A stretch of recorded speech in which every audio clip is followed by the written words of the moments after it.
Hello and welcome to episode 199 of the Rollo and Slappy Show. Today is May 18th, 2020. I am Rollo McFlugel, and with me is Slappy Jones 2.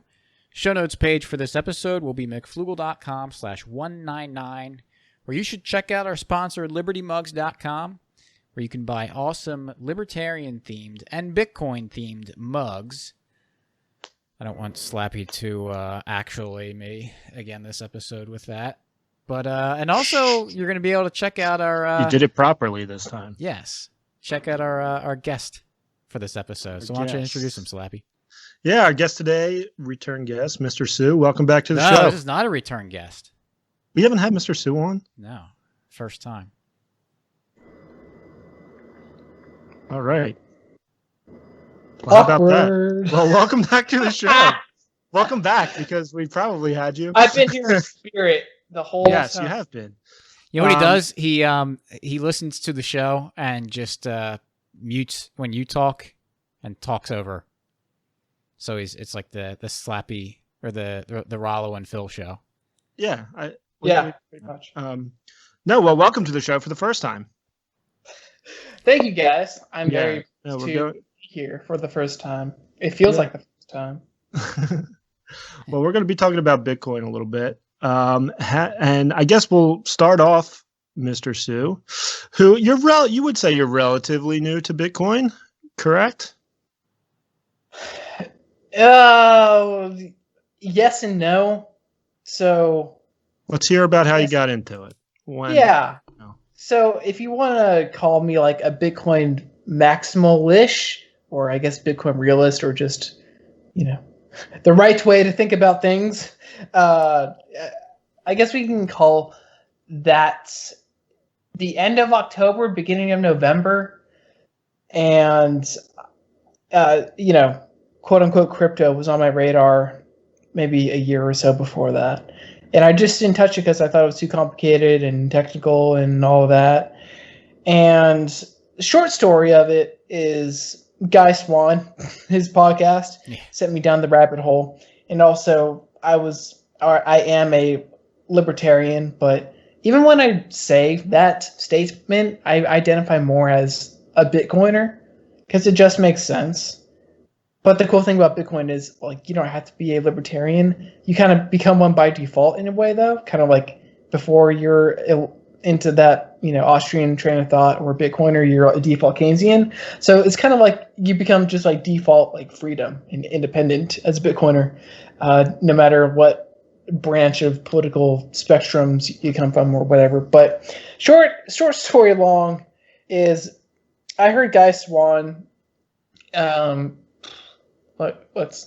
do I start with this?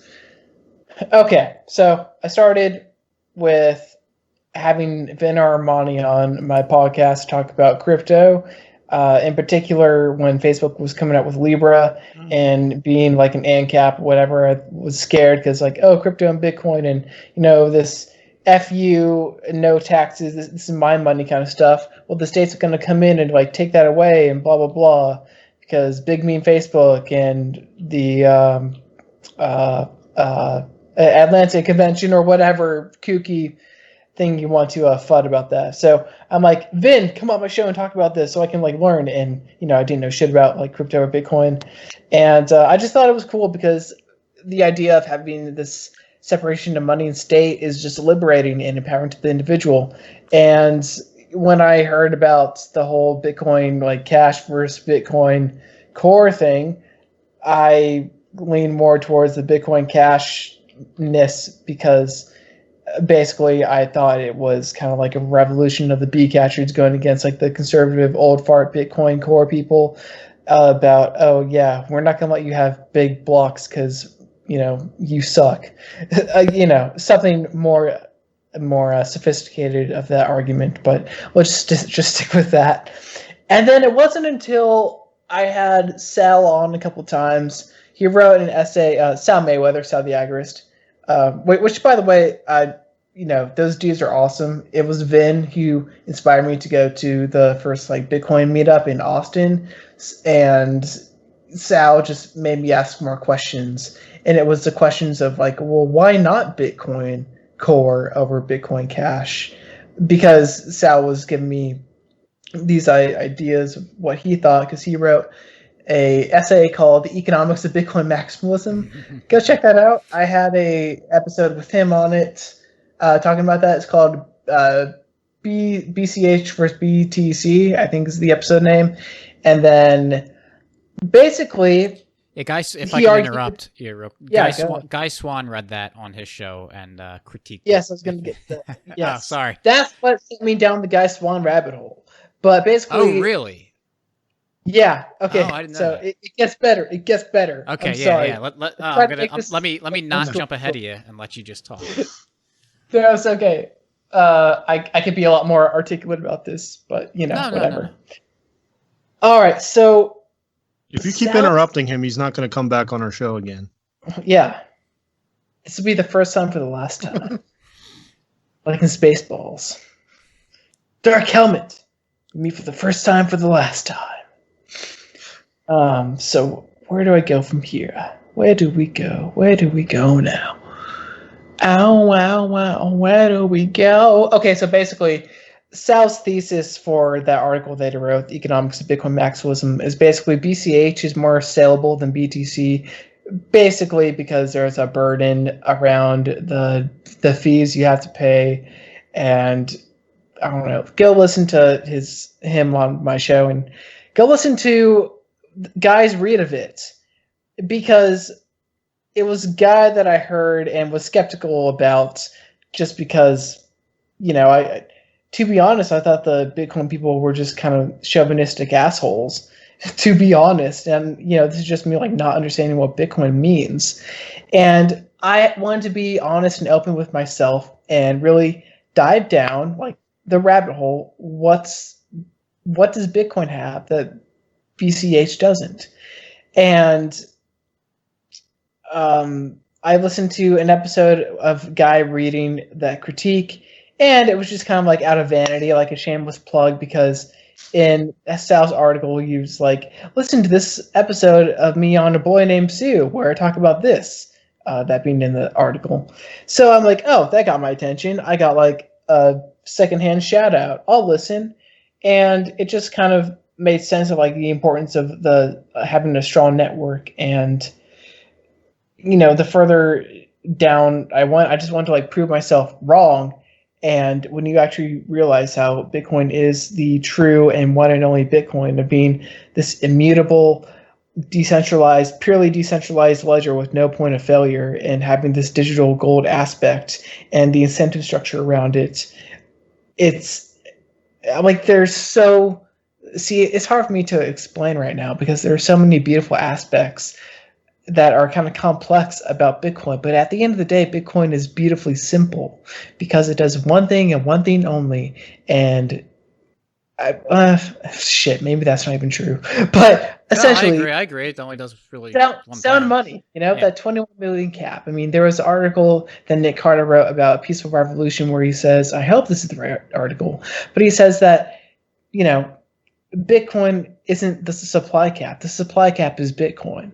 And just how the strong consensus around the Bitcoin network, it makes it damn near impossible for that inflation to occur. And what's even cooler about that is how the Bitcoin Core people, plain and simple, came out and said, hey, there was an inflation bug. Just having that like open transparency just makes the network stronger. And then going through a fucking Bitcoin, I can swear on this, right? Yeah, it's fine. Okay, I'll keep it down for the kids. Sorry. Anyway, so it's just beautiful, man. Fuck it, I'll swear. Bitcoin's fuck you money. If anything, it's fuck you money. It's fuck you money in the way that this is my money. I own it. I own the private keys. No one else does. You need to point a fucking gun to head, threaten me to give you up my private seed. Hell, if I even remembered it, hopefully I remember where I hid that paper, or, I had the steel plant, or whatever. But, Don't give it away. Don't give it away. Look into Casa or Unchained Capital and get your shit figured out. But it's just so powerful how it is purely censorship, I'll say resistant. It's not censorship proof, but it's censorship resistant. It's yours, and it's reliable. And it's why we're here. It solves the central banking problem, and people are starting to actually question.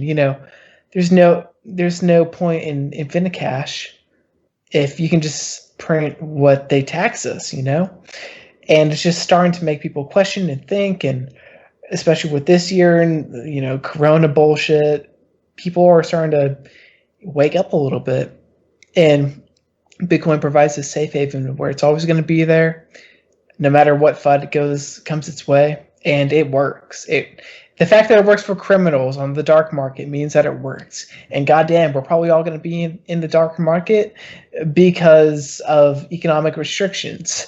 So people might have to actually lend on Bitcoin as a medium of exchange. You hear that, altcoiners? We might actually use it as a medium of exchange. God damn it, we use it as a medium of exchange right now. You can download. What else could it be possibly used as if not a store medium of exchange? To where you can sell your fiat for Bitcoin, and you know what? You're gonna be profiting. I've been profiting by putting my wealth into Bitcoin and watching my fiat number go up.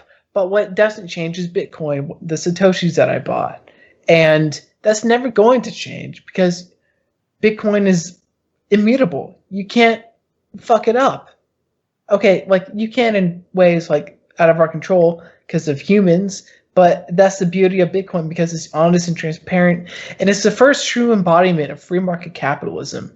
It is a safe haven in the fact that on March 12th, when it took a giant dump, in our eyes, it was a goddamn sale. I wish I was super more bullish and bought a whole lot more than I did. A humble just mere $200 when it went down. But what that proved is that it is kind of like gold. It's digital gold, if anything, and old school legacy investors relied on that to cash out, so they'd be prepared. They would have cash that they could rely on come Bloody Monday next week or whatever. So it was a safe haven in that, where it provided something that the legacy markets couldn't. It operates 24/7, 365. It doesn't run on the same goddamn time scale as the DMV does. It's always there, and it doesn't give a shit. It's permissionless, and that's what is cool about it. And there's no central point of failure, like a Bcash, like an Ethereum. There's no CEO of Bitcoin. That's aside from the other stuff I said, that's one of the main differences that pre-coiners and new coiners, or anyone, actually I won't say anyone because I will lump up Bitcoiners, but most people let go to the wayside, is that if you have a central point of failure, the government can go take them out. And that's why Satoshi kind of dipped in 2010, because wasn't Mark Andreessen, he went to the FBI, and there was a CIA he went to, but he went to one of the ABCs. Yeah. But basically, if you are the face of Bitcoin, you're fucked. Okay? So Bitcoin's the one example of a true decentralized money that we have and that we can rely on. And hyper-Bitcoinization might not happen tomorrow. God forbid it does, because honestly, we're not ready. We might be able to suffice, but we've really got to work on our stuff, and more people need to learn how to code, and all the Ethereans, we need to hopefully persuade them and have them see the light, because there's a lot of talent out there, and they can be developing awesome stuff on top of Lightning or adjacent to Bitcoin, whether it be side chains or whatever. It's really easy and fun to poke fun at these altcoiners, but at the end of the day, there's just unique individuals operating in as free of a market as we can get. And unfortunately, understanding Austrian economics is pretty difficult if you are just so used to the dumbness that they program into your skull in these public indoctrination camps that we call school. So it's just really hard to just unlearn and leave your default Keynesian life and to just accept what is actually natural, which is just Austrian economics and human incentive. So, it's my fantasy to encourage people working on Ethereum or any other coin to start working on Bitcoin. But at the end of the day, I don't know who's funding their projects, but there obviously must be some sort of other party, and we all know as good Austrians that people are driven by incentives. So maybe there's a financial incentive that's keeping them there. So I don't know. That's another rant aside. But the one thing that really turned me on to Bitcoin was the customer experience, the use case, the eureka moment. And that's when I actually used Bitcoin as medium of exchange to buy a VPN. Now, caveat right here, I was buying this VPN because I planned on buying some shit coins, which I did buy some shit coins, but I got rid of those shit coins. Well, most of the shit coins. I still have some BAT, which I can't fucking get rid of because I need ETH for gas, and I'm very upset about that. It's like a waste of $15. Okay, you can buy some precious sats for that $15. But I was planning on buying these. I was planning on buying a VPN so I could buy some shit coins on Binance or whatever, because I had Donnie Gebber on the show, and what he said on Freeman Beyond the Wall was, I thought, compelling of a fiat apocalypse happening. Currently happening, you could argue.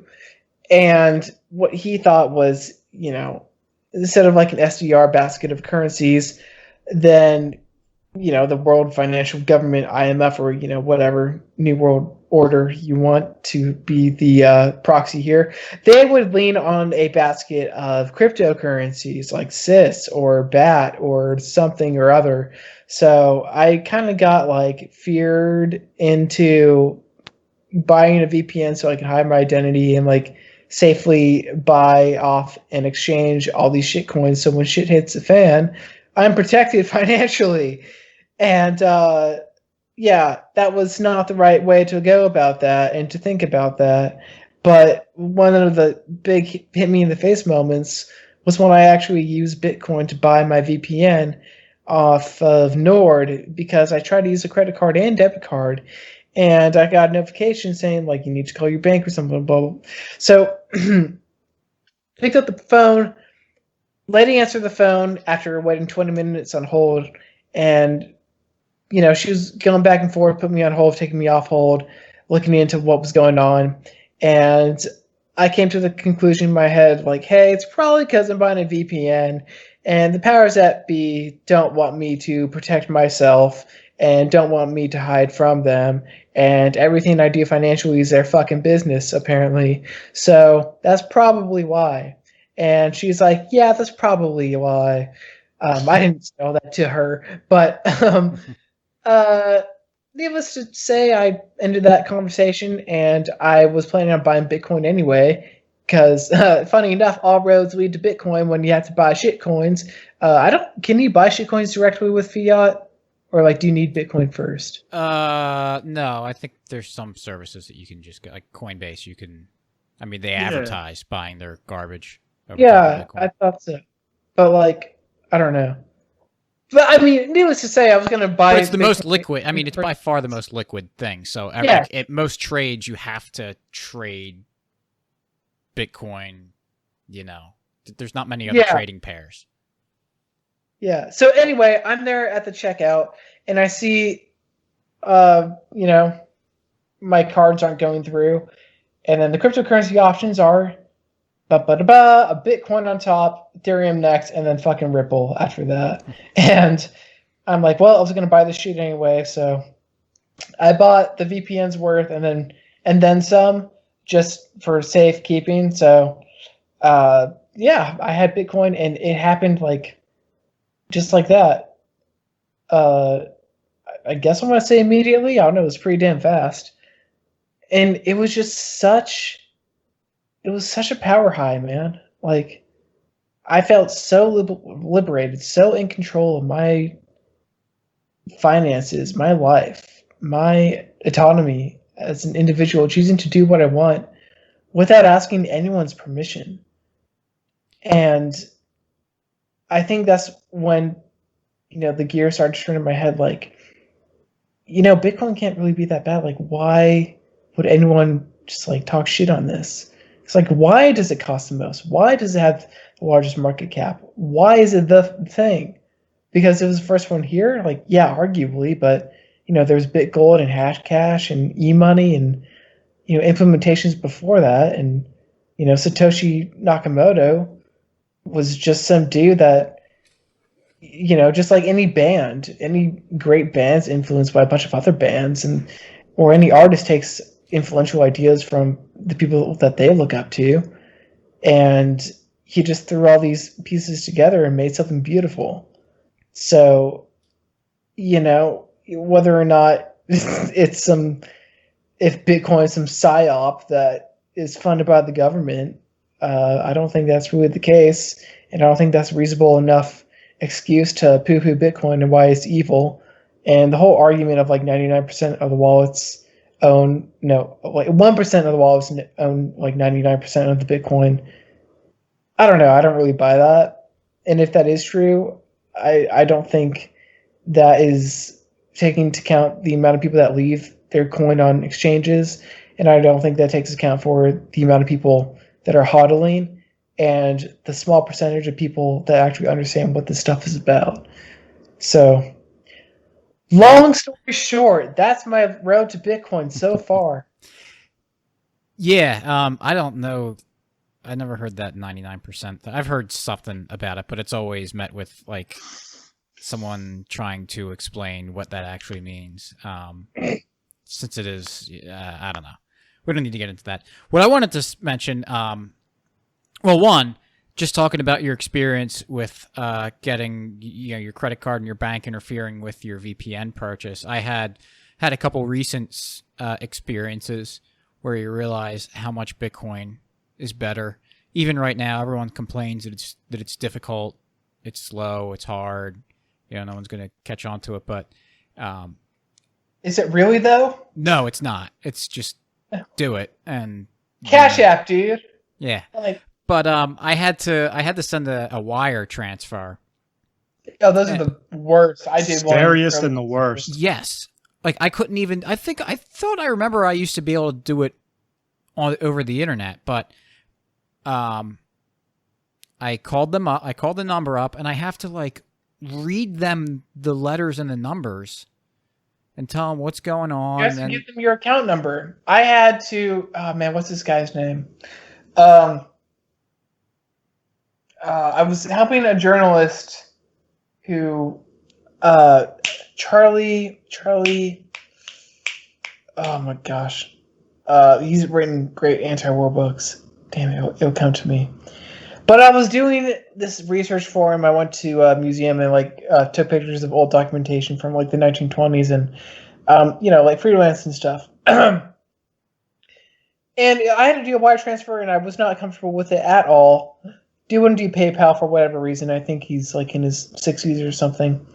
So, he wasn't about like technology or whatever. But anyway, it's not comfortable sending somebody over the phone your account details. And it's kind of like pros and cons to how intrusive banks can be. Because if you do make a purchase, whether or not they contact you or ask you, I think you can like damn well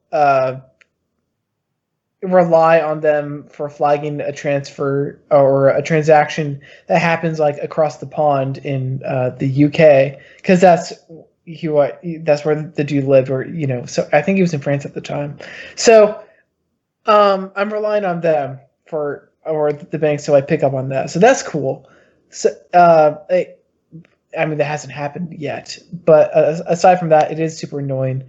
Even trying to put money into Cash App and back and forth, and having your banks tell you no, and having to like call and like raise how much that you can like use of your money. Tell them how much of your money you want to put into Cash App, but at the end of the day, you learn that it's not your money.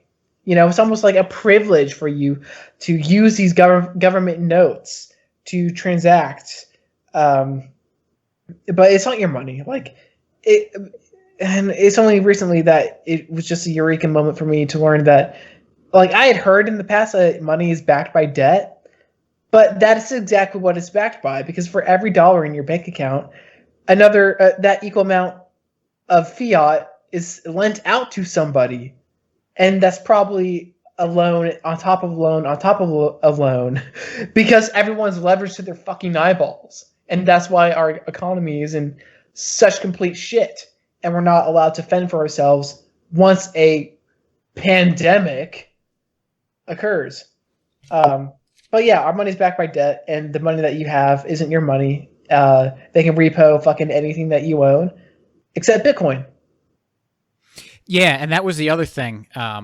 The other recent experience that happened, I bought some Bitcoin over BISC, which we've talked about here before. It's a decentralized exchange. And the way I did it, I had to send a Zelle payment to the person I was buying Bitcoin from. And, I do the thing, and it, flags it and says, oh, we suspended this payment. You got to call this number. So I call the number, and I get put on hold. I'm on hold forever. And so I thought, did I get through? Yeah, I finally got through, I think. And then I gave all this, they had to verify my identity, which I don't know how they did that. But it was just really kind of felt like smoke and mirrors with that. And then after all this, they said, actually, we can't do anything. We got to send you to the fraud department. So here's the number, here's your case number. Wait, what? And yeah, I don't know why. And then so they sent me over there, and I was on hold for a while. Wasn't getting through, and one of the options was you can leave a voicemail, so I left a voicemail.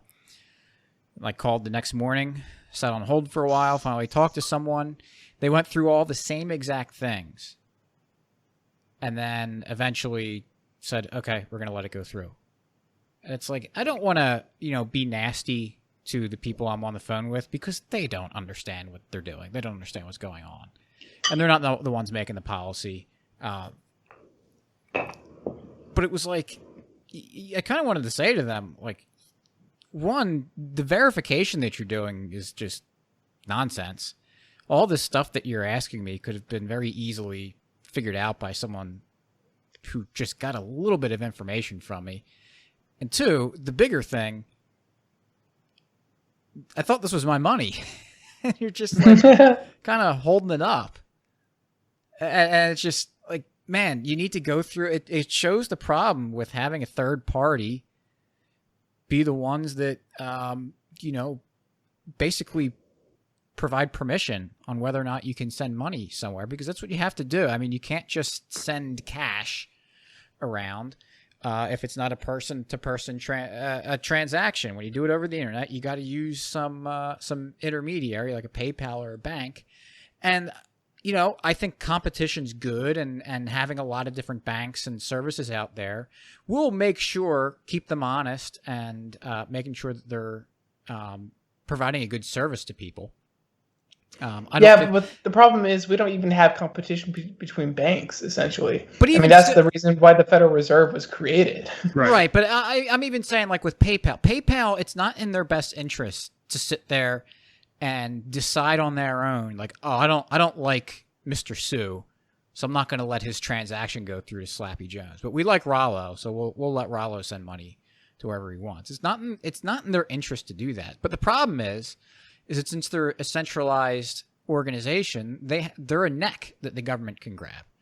So we see this all the time, and there's all sorts of stuff with like social media platforms and any other thing that it's been every industry. I mean, read Rothbard's The Progressive Era. It goes all the way back to the railroads and the banking, and it's governments being afraid of a productive, fruitful private sector, because the private sector produces, and the government is a goddamn parasite that only consumes and thinks it knows how to better redistribute your money, supposedly, than you do. It's like, no, motherfucker. You can't make my decisions for me. Yeah, we were kind of talking about this the other day, Slappy, with, I think it was it Twitter had a thing where they were, I don't know, they were cracking down on something. Or no. It was Alex Berenson. Yeah. Why don't you? I don't remember all the details, but basically he called Twitter because he was concerned that he was going to get blocked. This is a former New York Times reporter. I don't know what he does. He's written books, or at least a book. And he's been talking a lot about COVID and coronavirus and pointing out different studies that kind of go against the mainstream narrative. And so he was worried. Dave Callum? His name's Alex Berenson. Oh, never. But he tweeted anyway that he had called Twitter and talked to one of the executives there, but it was not. He did clarify it wasn't Jack, and just talked about their policy. And then he said after talking to him, he was reassured that he wouldn't be getting blocked because they were cracking down. I don't know what exactly they were cracking down on, but I guess like their quote fake news. Fake news, yeah, or who the censors are and who are deciding what is true and what is fake or whatever. And he was concerned that he was going to be one of them. But then after having the conversation, he said he felt better. And one of the things he said was Twitter's in a tough position because if the law says you have to wear a mask and he is saying don't wear a mask, which I don't know that he is, but he might be saying the mask, whatever he was saying. He's just worried that it should be choice. Yeah. I mean, he's just concerned. What Twitter's concern is you can't have someone out there telling people to break the law. And that puts them in a bad spot. And Rollo and I, we were talking about that before. Like, yeah, I do think this censorship on Twitter and Facebook and wherever else is annoying, but these companies are put in a tough position. It happened to us. It did happen to us. Yeah. Why don't you tell that one? I mean, we have a podcast. We have an episode about it way back, but there was I don't even want to, just in case I know, because he'll flag it and he'll call. And I don't want to go through the aggravation again, but he filed a DCMA or DMCA takedown request for spreading like nasty conspiracies about a minor. And it was just total, utter nonsense. And we weren't even, we were actually criticizing conspiracy theories. Right. But he was out there to control the narrative. And so he flagged us to our hosting service. And I got an email that said, you need to take this down. You're in violation and blah, blah, blah. So I wrote back and defended myself. And they just kind of said, no, you got to do it. And then it happened again. Like I did what they told me to do. He came back and filed another thing against us, and so they came again and they said, hey, this is your second violation, so we're kind of concerned, and you need to take care of this or else we're gonna have to take more aggressive actions or whatever. So I emailed, I said, like, I would like to speak to someone who works at your, like, someone. I want to actually talk to a person. And so they said, okay. They gave me a number. We just got to set up a call. And I talked to the person, and they were kind of going on their thing. And I said, no, wait, hold on. He's not telling you the truth. And I explained what was actually going on. And the woman on the other line, you heard her like kind of go, as in she realized that I was right and that it was nonsense what was going on. But at the same time, what's she going to do? What's she going to pick my side and then have, because it was about the Sandy Hook shooting, just to have some context. She didn't want to have to be I'm sure, and she didn't say this, but I can figure out what's going on. I could be in her position.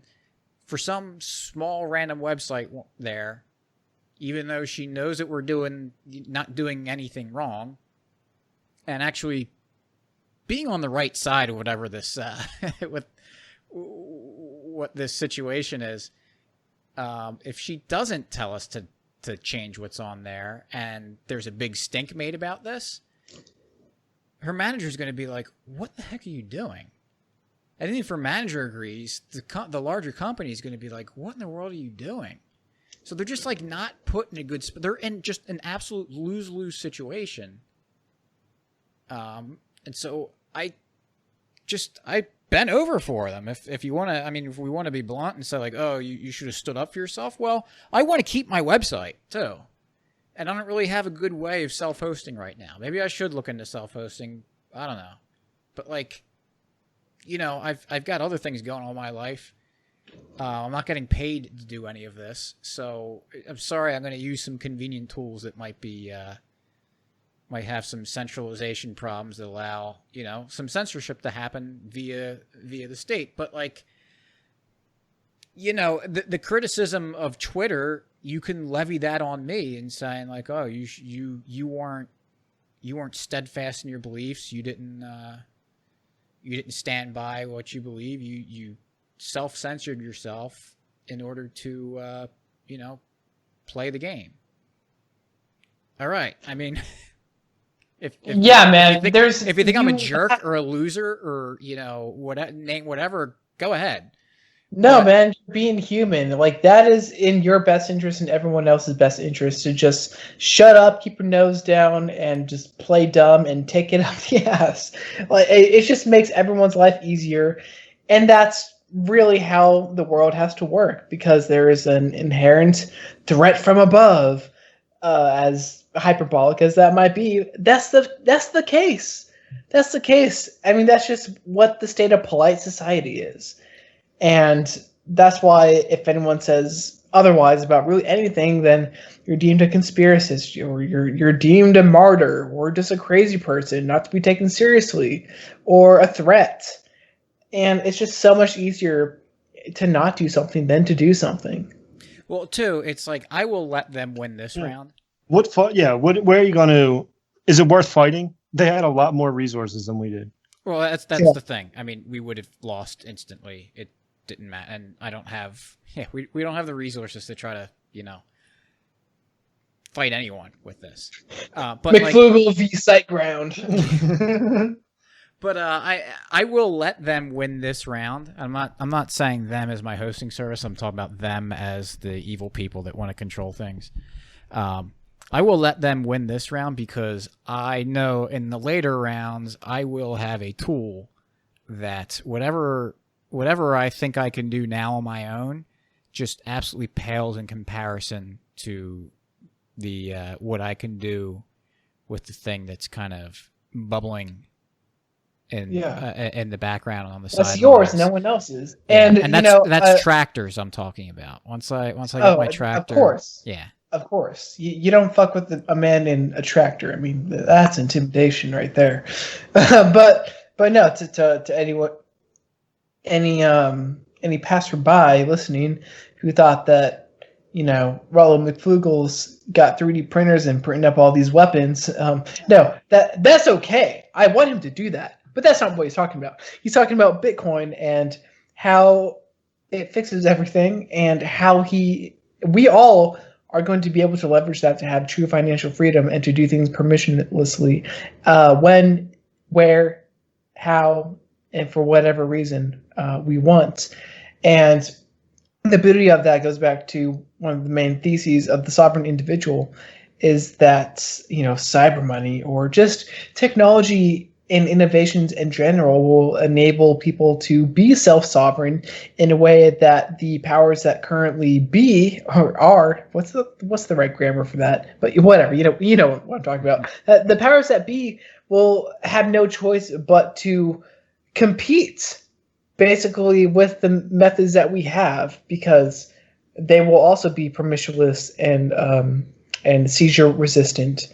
And you kind of have like I don't want to say free market in this case because it's still the state, but you'll still have like these state entities competing with private individuals basically for the quality and then better quality services. And by default, you kind of get a free market and you'll have winners and losers as any economy should. And inefficiencies will be cleansed out. Well, I do think the state does operate on the market, as in like the principles of supply and demand and everything else, all the things that build up to what we talk about markets, especially from an Austrian perspective, they don't go away. And I think when you said that they just think they can control them, that's where it goes. Well, they're just so powerful that they can push us all around because we don't have the ability to access tools to effectively fight them back. And to kind of tie this, you mentioned this kind of early when when you said like, oh, I'm a libertarian, but I'd rather identify as a Bitcoiner.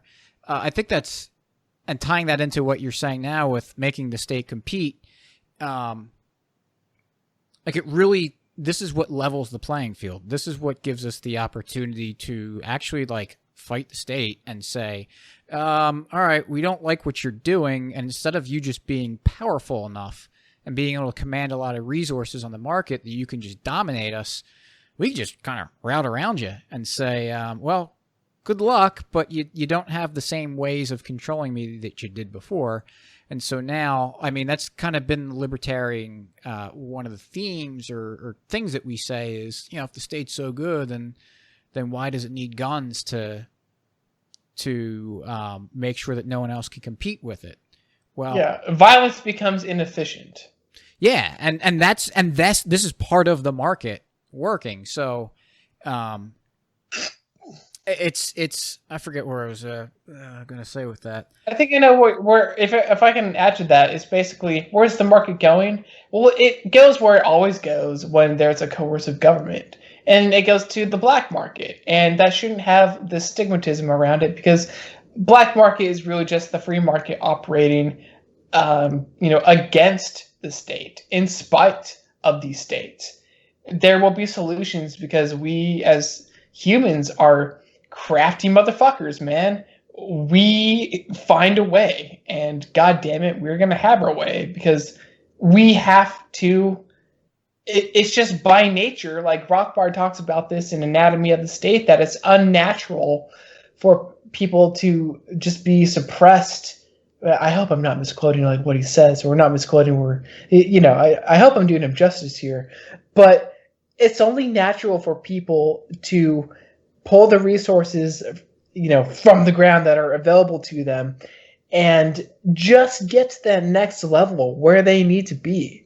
It's only natural for humans to produce and innovate and adapt and better themselves. It's not natural to have a center authoritarian, a dictator trying to micromanage something on the macro level and prevent, prosperity from occurring. And it can try, but when it does try, by default, you get black markets or grayish markets or whatever. Or you basically just get permissionless activity because, as they say in Jurassic Park, like, life finds a way. And that's exactly what happens with markets. Yeah, and I think it's important to kind of frame the markets in a little bit different way than we typically talk about, like black market versus gray market versus white market. They're all fine. We understand trying to survive. Right, we understand what those are, but like this idea that like, oh, well, if we just had a free market, then things would be so much better. Oh no, and it's not going to be utopia, and that's why it works, because you need inefficiencies. I'm a little self-shill right here. This is what I tried to talk about in an article I wrote. It's called "The Economy Needs a Difficulty Adjustment," and I tried to debunk the FUD of a Bitcoin miner death spiral, and a bunch of miners are going to leave the network because the block subsidy is going to cut in half, and they won't be incentivized, and there won't be any miners to mine the transactions and mint new Bitcoin. But that's just not the case because of the difficulty adjustment, and that's basically cleansing out the inefficient miners who didn't make smart investments with their hardware. And what that does, as what this crash should have done, instead of getting a bunch of printed money out of nothing and bail out Boeing and all these other giant statist corporate entities and have them survive and not productive businesses take their place instead, and hire all the people that had to, leave Boeing and pick up them because these private companies have the right resources.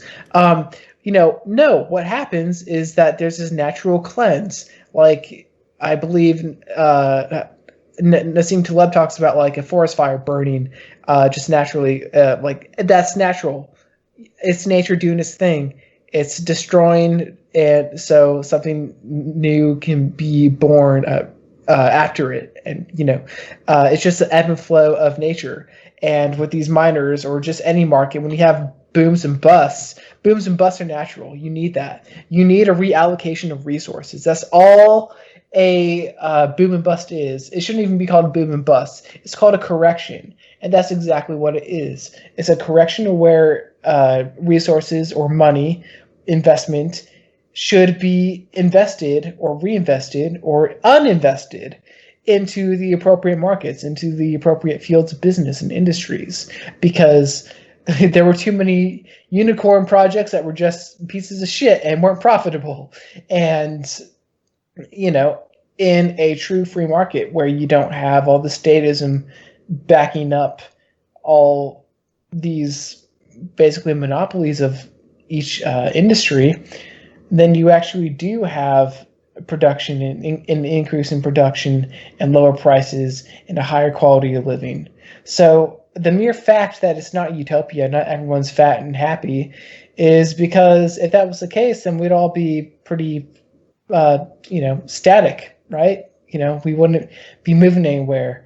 Why move at all? Because humans kind of depend on conflict to get them to that next level, and that kind of goes back to why it's only natural for man to kind of be challenged and move forward and excel and do better. So we need a law and order all natural. We need to have things a little bit fucked up for things to be as prosperous as possible.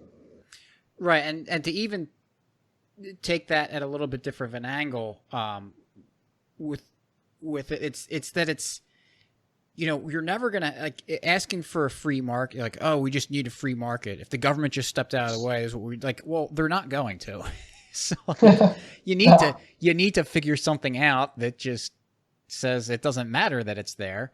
And I think this was a piece that Guy Swan read on his show, but from the limitlesscuriosity.com by Sven Schneiders. It's called "Stop Calling for a Free Market in Money."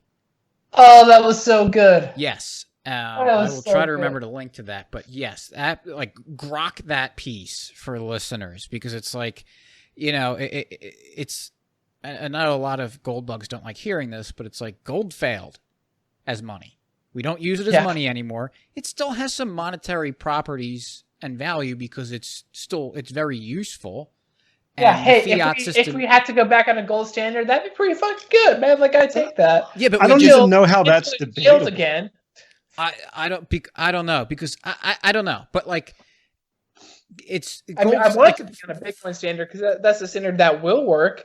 But if we have to get to gold first and then Bitcoin, like, I won't not take that. Yeah, gold would be better than what we have, but it's not. It's going to end the same. Yeah, I mean, there's been no innovations in gold that would prevent the same attack vectors from being.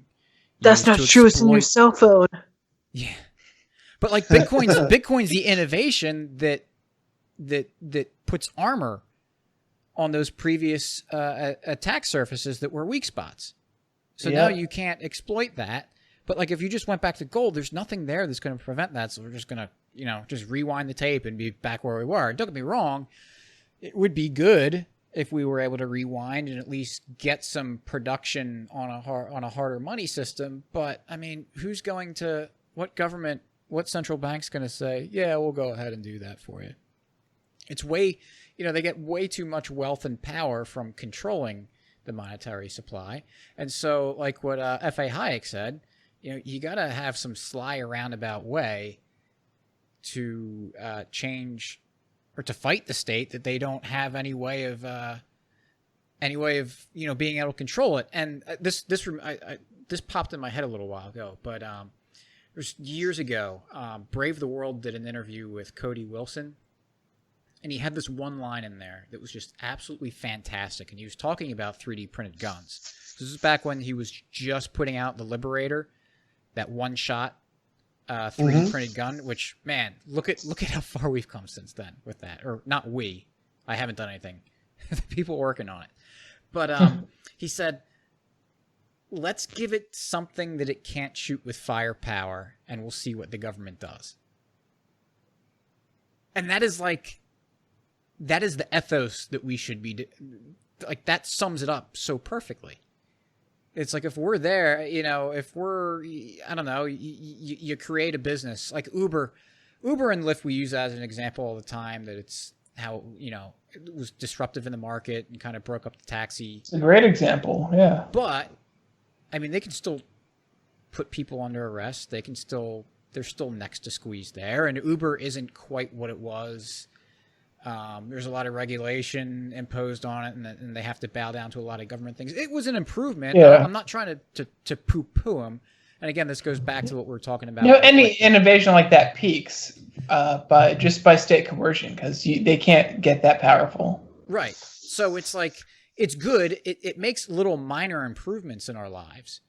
But Uber and Lyft aren't going to destroy the state. But like, that's why you have to do something. Like the state is good at one thing. It's good at using the hammer.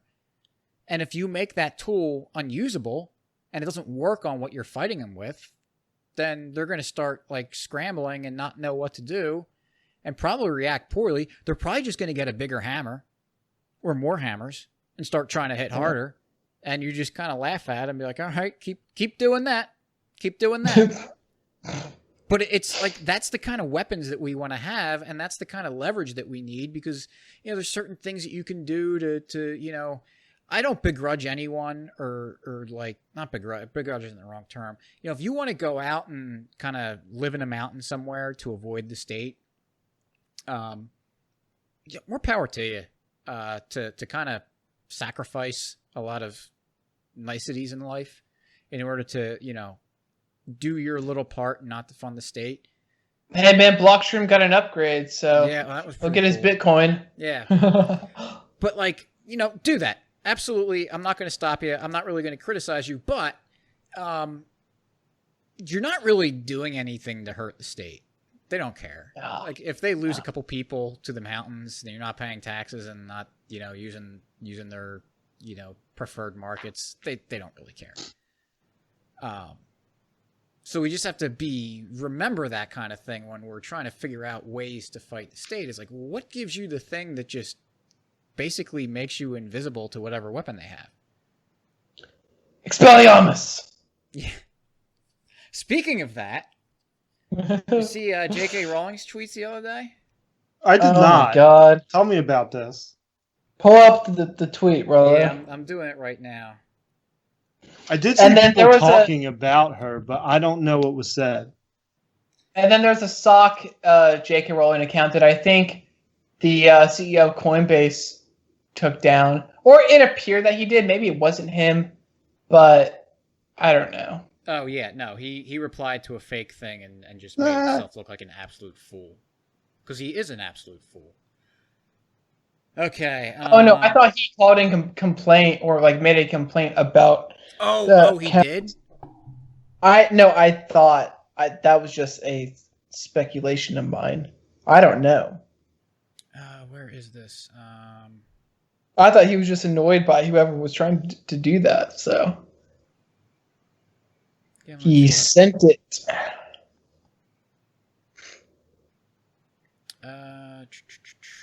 Well, it was somewhere where... Oh, you know what? Look in the Crypto Economy chat. Because I had Oh, I found it. Okay, so Leigh Kuhn, who is a CoinDesk writer, made a tweet saying that there's a mainstream novel... Okay, I'll just read the tweet. So Leigh Kuhn said, "The most bullish signal I've seen all week is a mainstream novelist, who I won't name, but she's so good and not a sci-fi type, pinged me, unsolicited, to ask about Bitcoin. Now I consider this week a success." And so someone replied, "J.K. Rowling is my favorite." And so Leigh said, "If she ever pings me, I will die from happiness." And so J.K. Rowling, since she was tagged in it, she replies, "I don't understand Bitcoin. Please explain it to me." So that tweet right there from Rowling had 2,918 responses. Wow. And for the most part, you know, not too awful. Actually, for all things, considering it's the internet and Twitter, where it's just like the worst cesspool of everything, I think the score was pretty high. But she was doing some trolling, That's what I thought it was. Some other tweets, she's like, it's no good explaining Bitcoin with similes or indeed metaphors I don't understand, but yes, old fashions are the best. Blah, blah, blah, gold, blah, blah, Fidelius charm, enough said, blah, blah, worldwide, blah, blah, blah, blah, blah, blah, power, blah, mass, Dumbledore heart. I'm sure cryptocurrencies are fascinating. I've generally tried to grasp the very detailed information I've been sent tonight. People close to me understand it and have tried to explain it to me when I'm stone cold sober. But I'm afraid this is a total blind spot for me. I'm just able to grasp a barter system, talk of collectibles, tokenomics, and blockchains. My brain just takes a walk. And then she finally had this... she had more tweets about it. And where is it? And then Musk came to the rescue. Yeah, Elon Musk Except he said didn't. something too, which was kind of funny. Okay, so she had this tweet. This is getting silly. I'm not joining the Bitcoin community. It should be perfectly obvious by now that I've been trolling Bitcoin in the hopes of boosting my significant Ethereum holdings. And then she had She had an asterisk, and the next tweet said, "This is also a joke," but it was pretty funny. That was a pretty good troll on her part. But it's like, I don't know. Wait, is this her actual true account that did this? I didn't know it went this far. yeah, oh yeah, she's been she was going back and forth with a lot of it. She was actually a pretty good sport, I would say. And people are getting like torqued up that she's like, oh, she's not getting it. She's being obtuse. So it's like the internet. Like I don't sit there and try to explain this to my grandmother or my mom. Actually, my mom's sometimes interested. I'll talk to her about it. But there's certain people where you're just like, all right, if you're not willing to put in a little bit of time, or at least let me talk to you about it for a while, then it doesn't really. I'm not really going to try. But what's really good about this is she has 14.6 million followers, and she's spent the last couple days tweeting about Bitcoin, and it doesn't matter if she's taking it seriously or making fun of it. She just exposed so many people, and a lot of young people, to Bitcoin, and make them think like, huh. All right, some of them will probably laugh and say like, oh yeah, I agree, JK, this Bitcoin's so stupid. But a lot of them are gonna maybe read some of these replies that other people had, and maybe it strikes a note with them. Maybe it makes sense with them, and maybe it sends them down the rabbit hole. So, this is one of the amazing things about Bitcoin is that you can have celebrities go and make fun of it, and it's good for Bitcoin. Dude, everything's good for Bitcoin. Yeah. It's great. Like, she's sitting there. I don't know. She might not care. She probably just doesn't care. And I don't know. I know she's like rich and probably has a lot of time on her hands. So like, I can see her spending a couple days doing this. But would she really? Like, well, she might. But you think she tough, maybe like just handed the phone over to like her niece or nephew and it was like go nuts? Well, when you've got like almost 15 million followers on Twitter and you say Bitcoin, explain it to me. Like, talk about the ultimate drinking from a fire hose. Like, yeah, you could just go. The thing is, she knew about that though. Oh and, yeah, I'm like, not this criticizing is why I her thought for it. It's just probably not the best way for her to like, soberly and systematically understand. Although I did my best, and when she asked people to explain Bitcoin, I just linked her to 10hoursofbitcoin.com because that's what Did she follow up with you on that? Yeah, she called me and said, "Wow, it was thank you for sending me that. It was the greatest thing in the world, and everyone should feedback. Go through that." But Phil, I mean, this is something that I wanted to ask you. Did she buy a mug? Did she what? She bought a mug too. She bought a mug saying public school teachers are dumb. We need to make a JK Bitcoin mug. Yeah, Peter Schiff's got a mug, and that one did pretty well. So any celebrities, minor or major, that... Oh, okay. So naturally, we need to play off magic internet money, right? So maybe like a very hackney like stick as a wand and like little confetti, and that it's over like the Bitcoin. I don't know. Well, speaking of magic and stuff and this thing, let me find it. Someone replied because people were trying to talk about their stupid altcoins in there. But this one person replied back, Ethereum is like an open spell book where you can write and cast your own spells or trustlessly cast those written by others, even if you might not otherwise have the ability to cast them yourself. So I said in reply to him, this is correct because Ethereum only works in a fictional fantasy world. Ooh, zing. But Bitcoin How did he handle that? Let's see. He did reply. Let's see. Got to scroll back to it. He said, it definitely works in real life too. Come give it a try. And so I replied, I want to keep my money, thanks. I said, do you run a fully validating node? And then he went away. But it doesn't. I mean, Ethereum works because it's just decentralized database that Vitalik basically has control over everything, which was evidenced by when they were doing their, what was it, the DAO or something early on, or a couple of years ago. Someone used their smart contracts in a way that they didn't like, and so he was able to get a lot of money, and they just like rolled it back. Yeah. And that's where Ethereum Classic came from, because there were some people in the Ethereum crowd that said like, whoa, this is supposed to be like immutable, and you can't just because something that happens in the code that you all wrote goes away that you don't want it to, you can't just like take this guy's money away. So dude, like, unironically, I think I would consider holding like bags of ETH Classic just because I feel like it's a fuck you to Ethereum.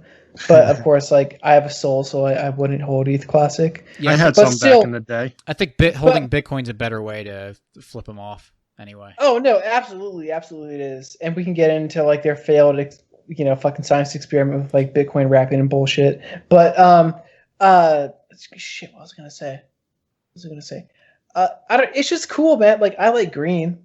I think it's kind of funny how like Bcash is green and ETH Classic is green, but like ETH Classic is pure and Bcash is an abortion. And where was I gonna go with this? I don't know. ETH Classic is cool though. I think that ETH Classic should be, because it's almost, I think it should have like a similar novelty as Dogecoin. I'm surprised why it's not worth more. Like, why it doesn't have like a somewhat stronger cult following to where it's at least like half the market cap is Ethereum. So what is that, like $50 or some shit? I don't know. I'm just kind of surprised. I think it's because, I mean, the reason that like Bitcoin has the following that it does is because it's like providing like truth. And it's like no nonsense. It's not like it's like with libertarianism. You have all these people, especially with all the LP stuff. You don't do so much purity testing. You're going to scare people away. So what we need to do is be really, really milquetoast. And then it's like, so all right, you're a libertarian. What's that? Well, we take I'm stealing some Tom Wood stuff. Fiscally conservative? Yeah, we take some of the good stuff from the Republicans and some of the good stuff from the Democrats, and we mix it together, and we have libertarianism. And they're going to be like, wow, so you're a CIA extremely plant. boring. Okay. Well, no, I mean, that's what a lot of libertarians, like the more of the milquetoast people say, we're fiscally conservative and socially liberal. It's like, well, that misses the whole point of what libertarian. It's like we're not taking, like, it's not taking the mainstream stuff and going like a cafeteria and picking what you like from each side. It's totally built on a philosophy that is separate from all that other garbage. And I think you only really bring people on when you're like really strong and steadfast in your beliefs. It's a lot like religions are too. You tend to lose people from your religion when you start just trying to have this mass appeal instead of just really focusing on the tenets and the doctrines of the religion. So it doesn't surprise me that these other altcoins like Ethereum Classic versus Ethereum just kind of die off because no one there, they're not built on anything like that's exciting. It's just like, you can like redo finance. You can redo the existing structure, but put it on a blockchain. It's like, we don't want to do that. That's stupid. That's lame. Yeah. We want to like tear this whole system down and build it the way it should be done. We built this city. But yeah, let's get into if you haven't remembered what you were going to say, but Ethereum... wait, I'm surprised why Ethereum Classic is worth like nothing. I think it is cooler than Ethereum. It's just got this giant gaping battle scar, and they're just like, yeah, that happened. We don't care. If anyone's even like behind that shit, I don't know, because I am a Bitcoiner and I don't fuck around. Take the wheel, Frollo. Okay, so Ethereum, like, there's always a lot of the people that don't like Bitcoin or really hate Bitcoin maximalists complain about the scaling issue, and they just want instant gratification and don't understand or appreciate that, like, this stuff has to be built up slowly because you have to make sure, like, once you set something loose on Bitcoin, since it is decentralized and you can't control what's going on, you have to make sure that, like, it works. So one of the things people love to rip on the Lightning Network and say all sorts of nonsense, like it doesn't work or no one uses it. Or it failed. Yeah, or or it's like, oh, still waiting, it's still 18 months away, still 2 years away. It's like, the Lightning Network has made massive leaps and bounds since it's been going. And it's become way, way easier to use over time. But there's all sorts of criticisms, and so Ethereum came up with this. I don't even know. I forget what it's called. TBTC, maybe, or I forget what it was. Doesn't matter. But they apparently came up with some sidechain on Ethereum that was supposed to scale Bitcoin, and according to some people, make the Lightning Network obsolete. And so they're rolling it out, all excited for it. And I think in less than 2 days, they had to shut it down. It didn't work. It fell flat on its face. And kind of, I jumped the gun on saying about why you have to be a little bit more careful with Bitcoin. You see all these other altcoins out there, especially Ethereum, where it's like, oh yeah, we just, we're innovating all the time, trying all new stuff. The fact that they were able to just, like, shut this down means it's not distributed. It's not decentralized. There's like one group, or a very, very small group, that could that all could coordinate and be like, all right, we got to shut this off. Like, if something happened with the Lightning Network, or they said, like, oh, we want to roll back the Lightning Network. Well, good luck convincing all the people that are just like, nah, just going to roll with it. I'm just going to keep going.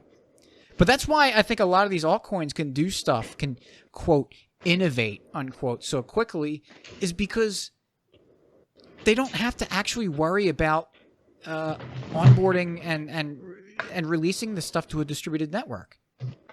Because if something goes wrong, they just hit the off button and take it away. They don't release it they don't actually release it to the wild and just have it do its thing. Right. So that's why, like, if you complain things aren't happening fast enough in Bitcoin, well, it's because they're making sure that what they're releasing is really rock solid and tested so that it doesn't fall flat on its face like Ethereum just did with this Bitcoin scaling solution that they just attempted. Like, that is so embarrassing and so hilarious. But it'll just be like, oh, yeah, they're trying. They want to scale Bitcoin when they can't scale themselves. Yeah, that's the funny thing, too. Also, tell me when the D gets put into DeFi. It doesn't. Nothing's decentralized. They're making a carbon copy or vaporware version of the current shitty society we are trying to build away from. There's no fucking difference. Yeah, but instead of having the central bankers control it, Vitalik gets to have it. Vitalik will. Yeah. Exactly. And it's still a goddamn, like, bureaucracy. There's a central point of failure, which is Vitalik. This isn't decentralized.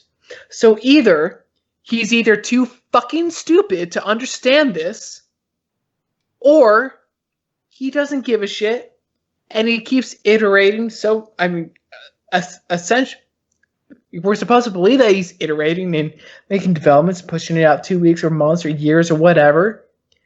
And he just is continuing to do that just so he stays out of jail, basically. Because think of all the money that people lost don't most of these scam coins, aren't they essentially ERC20 tokens Yes. that depend on Ethereum? I mean, if liquidity begets liquidity and all roads lead to Bitcoin, then the opposite happens with Ethereum. Like all roads are like, a train going off the rails and crashing into each other on Ethereum. This stuff doesn't work. And it's a joke if they think that they're being sincere and honest and that they're going to take it somewhere. And I just feel so bad for all these people that buy into it, or maybe they think they know how to trade well, or they know what they're doing with these DeFi products. I don't know. I'm all for innovation and experimentation. It's kind of cool that we have these other coins trying to do like bribes, the protocol layer, but it's not going to work. And even if it did work, that doesn't matter because that's not Bitcoin. It's not a sound money, digital gold, a thing that Bitcoin is already. Yeah. So I just feel so bad for these people. And let's make it perfectly clear, because this is always an annoying straw man that we have to deal with. No one is saying that they shouldn't exist in the sense that someone like ought to stop them. That like being a Bitcoin maximalist means that like no one's allowed to try anything else. No, we think anyone should be free to do whatever they want as far as it goes and try it out. But we just think that all these other things that they've come up with, all these altcoins, they're all stupid and they're not going to work. And a lot of them are just scams. So when we say like we're against Ethereum and Bitcoin Cash and Monero and whatever else this is, it's because they're not going to work. They're not going to. They have no chance of beating the mission that Bitcoin's trying to complete, which is become global money. And so, a lot of them understand that. A lot of these people that run these altcoins understand that. So that's why they say we're not trying to compete with Bitcoin. We want to have a system where and this is where they kind of twisted the stuff to be like, we're going to have a free market for money, which means we're going to have 18,000 different monies in the economy, which is just absolutely stupid, utter nonsense. Why would we revert back to barter? Like it's just imagine. Yeah. I remember Andreas Antonopoulos had a thing where he was talking about this multi-cryptocurrency world. And it's like, yeah, even the Girl Scouts are going to... That got me in a mental twist. Like, what, dude? Yeah, even the Girl Scouts will have their own cryptocurrency. It's like, well, what do I want Girl Scout coins for? So wait, I gotta take Rollo coin, and I want to buy Girl Scouts. Wait, did you get off the Tractor Coin project? Oh, that's right. No, I did get off the Tractor. I have Tractor Coin Cash RV. But we'll just simplify it to calling it Rollo coin because. Hey, what'd you buy your fruitcake ingredients with today? So here's how fruitcake solves. I did. Well, we'll talk about that in a little bit. Okay. But so what we're saying is, so I want to buy Girl Scout cookies. So, dude, what if Girl Scouts made a fruitcake flavor? Then I'd have to reconsider all this. But but let's say I want to buy Girl Scout cookies, and they only accept Girl Scout coins.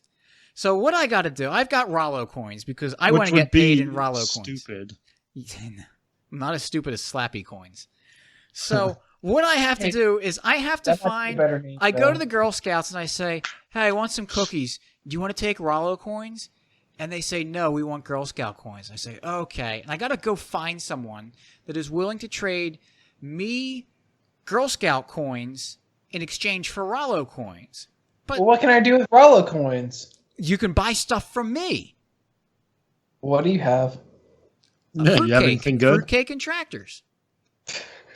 So you have to find someone. So this immediately brings us literally right back to a barter system, except instead of the thing you're actually trading, you're just putting another layer on top of it that just messes everything up even more. So you can't even figure out because who knows what the Rollo coin monetary policy is.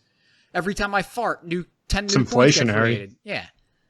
So So you don't even know how to I like. love how you say every time you fart because it's literally gas. Yeah, that it's needs the to move inflation. this. Okay. So it's like and Slappy Coins every time Bob Murphy says tractor on his podcast. 50 Which is Slappy very Coins get often. free. Yes, I know. He's a big fan of our show, obviously. How else? Yes. Why else would he ever mention tractors?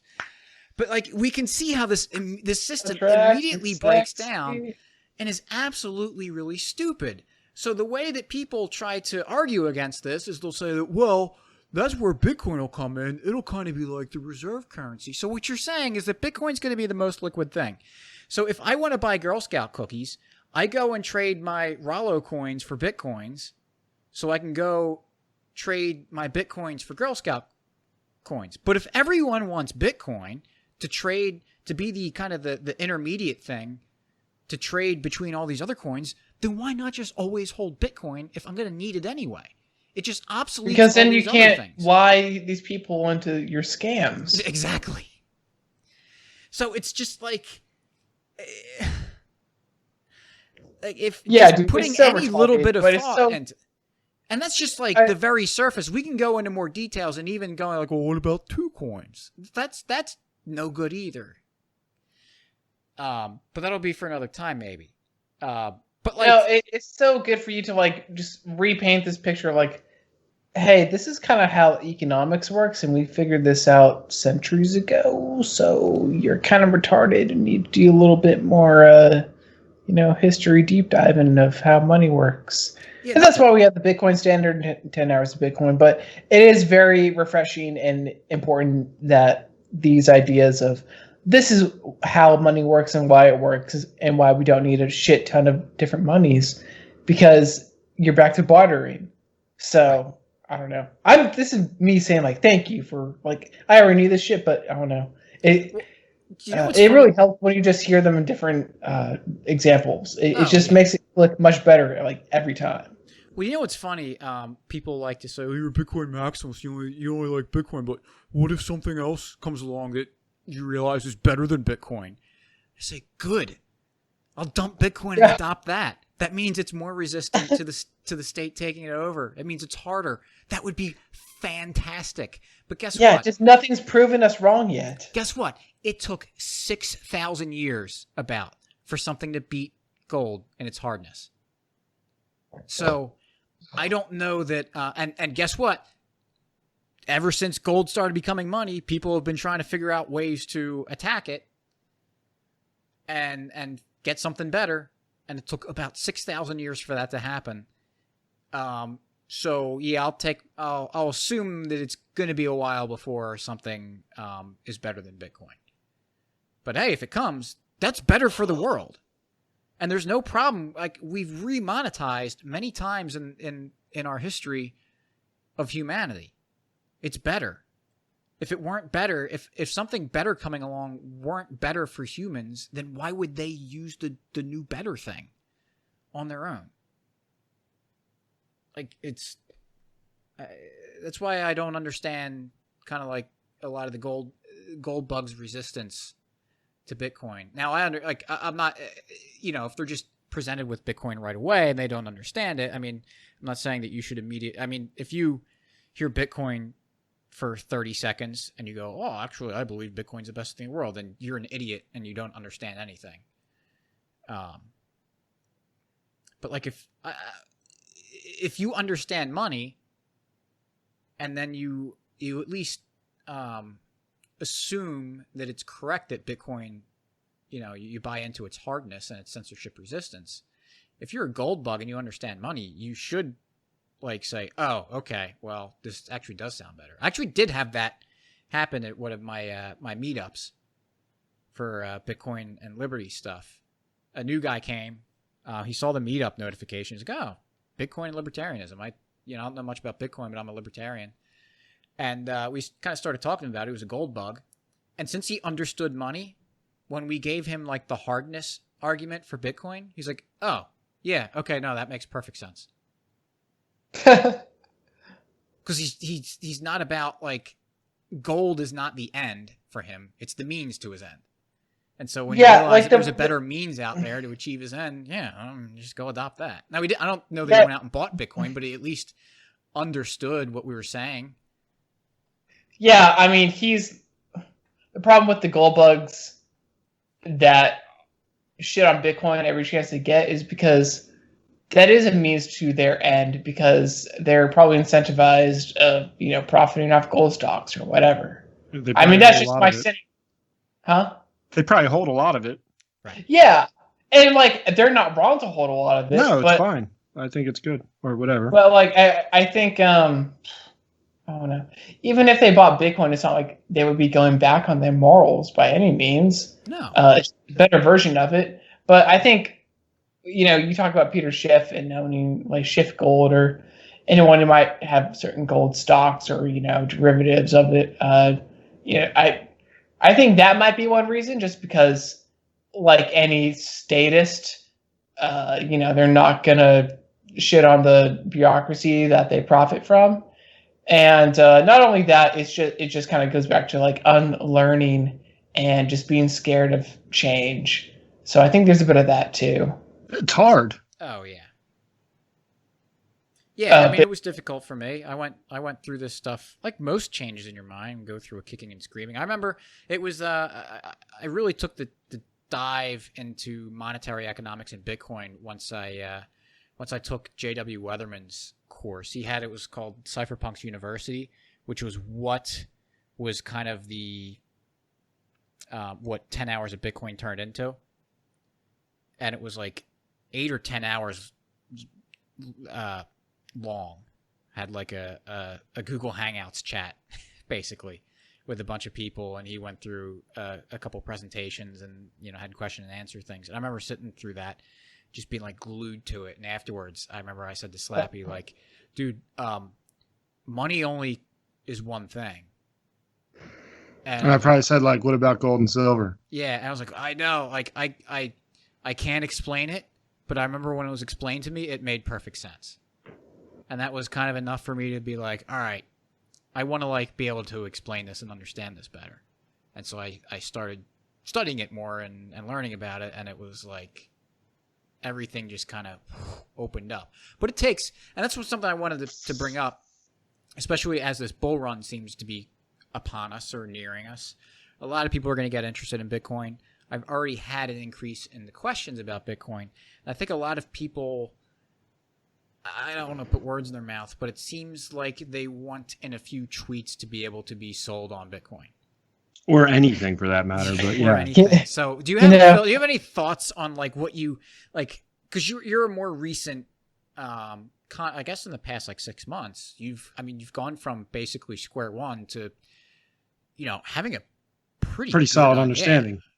Yeah. Oh. So what do you, because I'm sure you remember in the beginning, you look at this, it's man, there's so much economics and technical stuff that's there. How am I ever going to grasp this? The economics just came, I'll say natural, because that's what human action is in economics. You're buying something to satisfy your need because you need to survive. You're doing what you want to do because you have agency. So yeah, I'll say the economics part came natural. Now it was hard at first. My main go-to for a while was For a New Liberty, the Libertarian Manifesto by Murray N. Rothbard. And thank God the Mises University puts all their It's pretty unbelievable and stuff out for free on podcasts. So I binged that a bit, and what really sold me was just how beautiful the ideas of iPencil are, and what I kind of talked about at the beginning of this episode, just the natural, all natural law and order, ebb and flow of it. So it's really only been, I don't know, the last few months where it really clicked with me of really what it means to have the separation of money and state, and why it's best to have the money in the hands of an individual, and why when the state has it, like how inflation is, how that occurs. Understanding Bitcoin, I was just the same reason why I didn't get into it at first is just the technical parts of it. Like, I don't understand what a blockchain is. What is this and that and blah, blah, blah, and social contracts and, a lot of that stuff I still, don't understand because it's so like deep and it is always changing and being added onto it, especially with Lightning and whatnot. But, even to that, I still have a decent understanding of like what's going on. So like what was your process for kind of learning this stuff? Can you be more specific? Like, what did you do? Like, what did you said like, I want to learn about this Bitcoin stuff. How do I? What did you do? How did you learn it? Podcasts. Yeah. I binged the Crypto Economy, or now Bitcoin Audible, Guy Swan. I jumped into people's DMs and sent them like paragraphs of questions. Rolo's victim of this. Car Camp is a victim of this. God bless Guy. Well, I know it's damn well he is. It's so funny because I remember when you first DM'd me, it was about like the business cycle. Yeah. I remember you weren't. I remember just sitting there being like, "How do I? He's not getting it. How do I explain it to him?" And now you just you can just rip it off real easily and explain it very well. So it just takes time, and it takes. You gotta want it, and just really learning and kind of knowing it in your heart that at the end of the tunnel, Bitcoin is going to provide like, this safe haven, this salvation, and you want to understand every step. How do I explain this? I don't know, man. You just want to know every rhyme and reason why you have such a conviction for something that you believe in.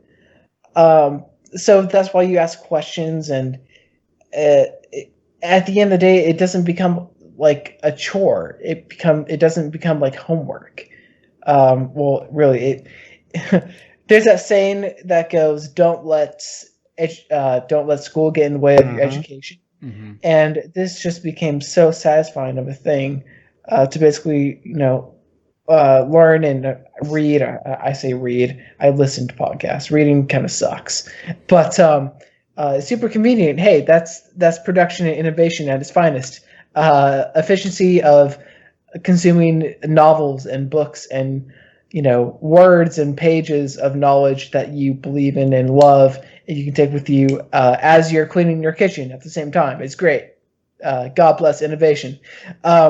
So it's just that kind of stuff, and having this hunger and thirst, because just libertarianism and Bitcoinism, that it's kind of it has this promise of just a better tomorrow, and it's kind of like the Philosopher's Stone in a way, like this new alchemy of knowledge and truth and salvation and empowerment, and it comes from a position of self-interest, but as we know as Austrians, your self-interest is in the best interest of everyone else as well. Just that's how markets work. So it's just that mentality that just kept me moving, and I was also a little scared of not knowing what tomorrow holds as far as like the economy. So Bitcoin is at fault for me just learning more about economics and libertarianism in general, but also technology and understanding like what is a blockchain. And I mean, what is a blockchain doesn't really matter, but the tech aspect of that just made me question basic things like, how does the internet work? But there's layers of the internet. What is TCP/IP? Like, what does all this mean? Should I learn how to code so I can like be employable for the rest of my life somehow? And I say that like I'm a super coder. Like, I'm not. I'm in the process of like relearning HTML, CSS, JavaScript. I kind of was dabbling in Python. I'll probably come back to it. I don't know. A lot of people, when they first start coding, they go through this vicious cycle of tutorials and learning what to learn and why and what's good for them. But just Bitcoin in itself, just Brady from Citizen Bitcoin and of Swan Bitcoin, shout out to Swan Bitcoin. If you're not stacking sats with them, go fucking do it. promo code swanbitcoin.com/Phil.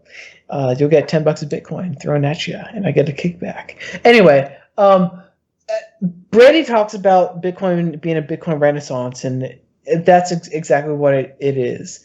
It made me curious, and it made me want to better myself and learn about technology and the internet and how it works, and learning how to code, and learning these programming languages, and learning more about economics and the history of money and gold and the whole game theory behind it. And it's just, I'm not the same person that I was 6 months ago. You know, it's almost similar to that meme about being like a milquetoast libertarian, and then 6 months later he's like this vicious anarchist. It's kind of like that with Bitcoin, except, you know, I'm more, I just feel better, like as a person. Like, well, there's a good meme in Bitcoin. You don't change Bitcoin, Bitcoin changes you.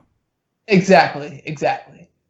Now, I'm kind of incentivized to like learn how to code and stuff, because I feel like the biggest reason why I didn't get into it sooner is because it was just kind of scary. And granted, I wasn't as intellectually like curious and want to put in the effort to, you know, download all this stuff. And man, I still haven't downloaded Bitcoin Core and ran a full node. I'm kind of waiting for it to like get easier. I guess, I don't know. Use But I'll Pierre do that. Richard's node launcher. Yeah, I think it's like one know. click. I know. I want to make sure all my shit's like set up nice and everything's like cleaned up, and I have the right node, and, you know, I do my homework, and I'm just distracted with like work and other like projects I'm doing. But anyway, yeah, Bitcoin's a renaissance. It's challenged me to learn more, and I'm just a better person from it. And it's just so powerful how it can draw in people from, you know, even like real liberal types, like social justice, not warriors, but I don't know. You think like Silicon Valley people that want to do good. I mean, you have what's the guy from the Human Rights Foundation, Alex Gladstein. Mm-hmm. You know, he's not like a liberal or anything, but, you know, like the Human Rights Foundation. I mean, anyone, you know, any like lefty, like liberal of like any means should be down for that, like global change. So it's just cool. Like, it can drag people from like that mindset. It can drag people in for you know, people say I'm in Bitcoin for the tech, until you're not, of course, because you learn about the economics of it and everything. So it can draw people from there. It can draw in people from the finance industry. I mean, listening to like the Pompcast and just learning about like macroeconomics and learning more about how this, you know, inflation works, and it draws in people in like that, like the quants, like Plan B. It's crazy. You have all this diversity and all these skill sets and all these different people, and they all gel together for the same mission of Bitcoin. And Bitcoin, yeah, it's sound money that could be the world reserve currency that can't be seized, and it, you know, is powerful, and it can birth a bunch of like stability, innovation, and prosperity on top of that. But, you know, Marty Bent put out a newsletter saying that, you know, Bitcoin is a lot of things to a lot of people. And there was an Al Jazeera article about Bitcoin being a volatile money for volatile times, when your currency is hyperinflated and all you have left is Bitcoin to rely on in some third world country that you might be in, whether it's Lebanon, Venezuela, or Argentina, or whatever. And then it could just be a speculative asset that makes you really, really rich in fiat for the short term or long term. We don't know when hyper-Bitcoinization is going to happen. So, you know, a use case is, yeah, like making fiat off of it, because we live in a fiat world, unfortunately. I hope those people can learn to hodl their Bitcoin, and not, you know, sell all their Bitcoin for fiat. They should be selling as much fiat as they can for Bitcoin. I think most people should turn their 401k, whatever they spent or lost, rather, back in March, you know, they can turn that around, and, you know, whatever exit they invested in Bitcoin. and take that out later down the road when they retire, or not take it out. Who knows where we'll be in the future? But, speculating on it is a use case. Hodling it is a use case because you believe in it. And even using it, transacting with it on Lightning, doing that, you are contributing to the tech space. You're creating use cases for it. You're making things happen. You're a part of a movement. So, yeah, in that case, it is a medium of exchange, but it can just mean so many people. So many things to so many people. And the beautiful thing about it is that Bitcoin doesn't care, because it's just there, and it's just going to keep being there. And we've gone through trials and tribulations of, so-called death spirals of the miners, and the Bitcoin civil war, and inflation bugs, and all these characters coming and going. And, Bitcoin's unstoppable, man. It's anti-fragile for a reason. That's why. So no matter what you want to do with Bitcoin, it really doesn't matter at the end of the day, because Bitcoin's going to be there. Whether or not it's for you, it doesn't give a shit, but it's going to be there. Yeah. And just to follow up with that, with talking about, getting started and everything, we do have a page at mcflugel.com/Bitcoin that gives some Bitcoin resources. Obviously, which is really good. Go check it out. I recommend just getting started at 10hoursofbitcoin.com, which is the first link that's up there. And I have a list of books that I think are useful to go through. You don't have to pick all of them. But you should. Yeah. And then I also listed the podcast that I listen to for Bitcoin as well. So, and I agree, Phil, exactly what you said. You just have to want it. I think that's the biggest key. You got to want it. And because otherwise, if you don't really want it, you just kind of sit there and be like, all right, well, I want you to explain it to me, and I'm going to just ask and expect you to convince me, as opposed to someone, if you want it, you go seek it out. And you got to be hungry for it, and, go find podcasts and start listening to them and reading books. And there's ways that you can approach people in a way that they would understand Bitcoin. Kirk just shared in the Crypto Economy chat that he said, I've got my dry powder ready, and I want to get a few other people in. My mother stopped by this morning and said she wanted to buy some corn after watching Mike Novogratz on my Real Vision account. So, I guess, his mom might be into economics or whatever, but, I can't put a face to Mike Novogratz, but, these well-dressed, professional people talking about Bitcoin as a good investment, that's one way. Another way I want to share, and your episode with the Catholic Bitcoiner kind of inspired me. Yeah. Yeah. So I forget how. I was talking to my mom over text, and she was. They're pretty active with the church, the Methodist church that they're with. So not Catholic, but whatever. The whole, one of the shittiest things about this whole COVID thing is. We love separation of money and state, but it's now we're going back to the old days of fighting for a separation of church and state, and having these quotas of how many people are allowed into your building at your church, and me thinking does that matter? If they go to your church, you shouldn't have to worry about that. Who's watching over this cap size? You can't exceed 25% of the total cap of your church. Who the hell would know? Who's going to your church, and who at your church are you having to question whether you can confide in them or not? Are you don't let narcs into your church. Okay. So maybe you're not hanging out with the right crowd. But at the end of the day, does that matter? Why can't you just go worship outside? I mean, Jesus didn't give a shit where he did his thing.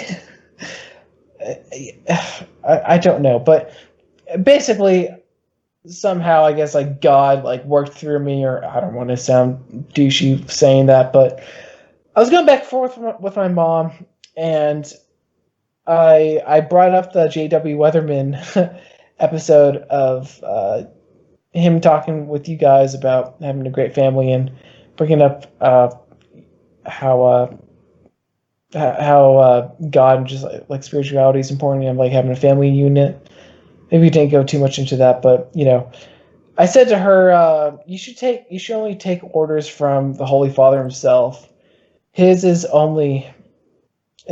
only word that is sovereign, and living his word makes you sovereign from the state. And she said, "Whoa, where did that come from? Am I talking to Phil?" And I'm like, "Of course." And like this is me actually trying to get her to listen to that J.W. Weatherman episode, and she's like, "Okay, now I really want to listen. You can check up on me tomorrow evening." And then I said, "Okay, well, like don't. I don't think they talk about like God directly in that episode, but I said, look, the point is governments are run by flawed individuals and are best managed at small levels. The larger they become, the more mismanaged and unorganized and corrupt they become. This is worsened by fiat money because those that grow powerful in government are closest to the money, and they're closest to the monetary fiscal spigot, and they control monetary and fiscal policy. And they will be most vulnerable to corruption and temptation. So they gain hubris to think that they can manage an entire economy, which is playing God with our money and our freedom. So they print money from nothing and bail themselves out. While I lost my place. Shit. Oh my god, hold on. Yeah, they print money from nothing and bail themselves out, while we are taxed with inflation over time. This is a violation of our God-given rights of life, liberty, and property. Money is a representation of work and time. When governments print it from thin air and, it's not backed by true, hard, valuable labor from the productive, fruit-bearing private sector, then that free and cheap money makes all of our work worthless. Our wealth becomes stolen and meaningless.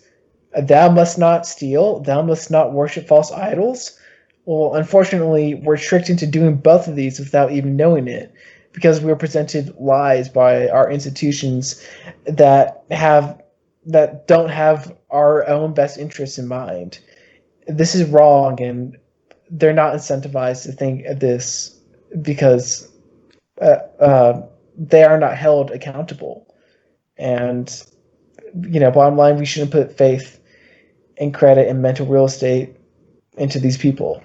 We should just, where to go? Yeah, well said. And then just to wrap this up, I mean, yeah. No, I told her, do not put faith and credit and mental real estate in these sinners. Because, just be good, love your neighbors, love your family, love and follow God. That's all you have to do. Everything else is a distraction. And although it's useful to know how the sausage is made and why things are the way they are, so long as you walk with Christ, he will inform you with everything you need to know. I like it. So, and I'm not like a big Bible thumper or anything, but sometimes you just like have a feeling of like what's right and what's wrong, and like man drives innovation, but I'm spiritual to some extent, and God created man, and I think he works through people. So whether or not he worked through Satoshi Nakamoto to create Bitcoin, that's another argument. But part of my my inner Stefan Molyneux wants to argue that's not an argument. I'll just say, stay open to it. I know you are. I know you're not closing off, but like, yeah. At least for me, I mean, I was a cradle Catholic, so I was born into it and kind of stayed a Catholic throughout my entire life. But as I mature in adulthood, understanding the faith and my relationship with God and Jesus, and how it all kind of comes together and how important it is. Especially, I've been interacting with more of the traditional Catholics on Twitter and everything. And they're kind of putting a lot of pieces together for me. So, and it's very fulfilling. It might seem weird or kind of difficult. Not that it's easy to lead a certain life, but it gives you a bigger picture, makes you more appreciative as a person too about what's kind of going on around you. So it's all good stuff. That's kind of my thing. I wrote an article about like at the end of the day, Bitcoin is kind of gonna make, and you kind of were talking about this earlier, Bitcoin's gonna make everyone a libertarian. Libertarians are gonna become Bitcoiners, and I also think that it's gonna have that a similar effect with religion too. I think it's gonna bring people to be experience God better. It is a religion, damn it. Church of Satoshi. That's true.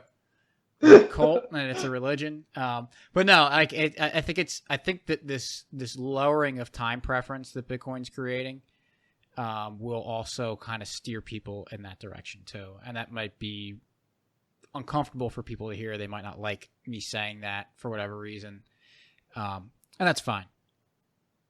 Check in with me in like 10 or 15 years. And we'll see where you are. Amen, brother. That's my prediction. Hey, speaking of cults. Yeah.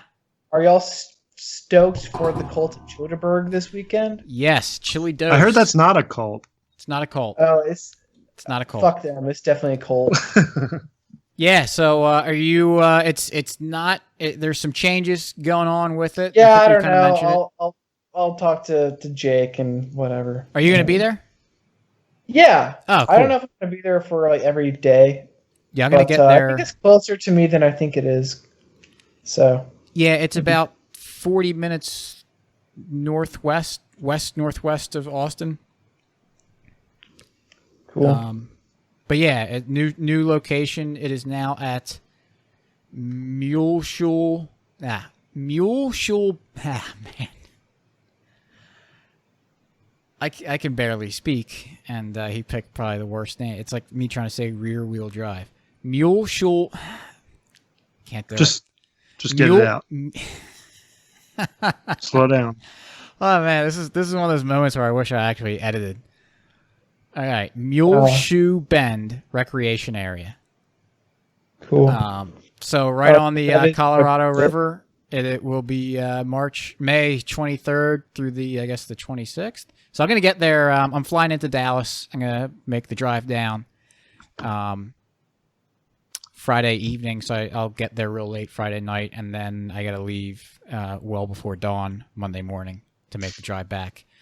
To Dallas, I am not going through Killeen ever again. I will never go. You didn't enjoy that trip? I did not enjoy that. I hope to never enter the city limits of Killeen, Texas, ever again. But yeah, you mentioned how did I buy the fruitcake ingredients? Well, here's the key. Here's the key to that. This is how you use fruitcake to generate wealth. You dump your fiat by buying the ingredients for your fruitcake, and then you sell the fruitcake for Bitcoin. Hell yeah. Some free state. Have to get approval from the FDA. Yeah, of course. Fuck but yeah, yes, I last year I baked a fruitcake for Childerberg, and we did a little bit of a contest where if you paid $5, you could guess how heavy the fruitcake was. And we did. Are you doing Bitcoin this time? You can pay in Bitcoin. You should make that mandatory. Well, if we make it mandatory, then I would never trade my Bitcoin for a 50-50. But we did a 50-50 where half the money went to the winner and half the money went to freeross.org to help with his legal fees, which is a very worthy cause. And that's where any of the excess money that they raise for Childerberg is going to go to support that. But Mason from the Tasting Anarchy podcast won the 50-50 last year, and being the great guy that he is, he donated his winnings back to Free Ross, and so he set the standard there. So we're not saying that, you know, you have to do that, but if you don't, you will be judged severely. But yeah, so I started buying my fruitcake ingredients, and since it's out of season for typical fruitcake making, I was not able to buy candied pineapple or candied cherries. So over the next couple days, I'm going to be candying my own lemon peel, orange peel, cherries, and pineapple. So I started candying the pineapples tonight. So hopefully I'll be ready to go to bake it Wednesday night. Hell yeah. So, yeah. It'll be a good time. Things got weird because of all the COVID nonsense with Childerberg. Had to change locations. A lot of people weren't able to attend, but I think we're still going to have an excellent time.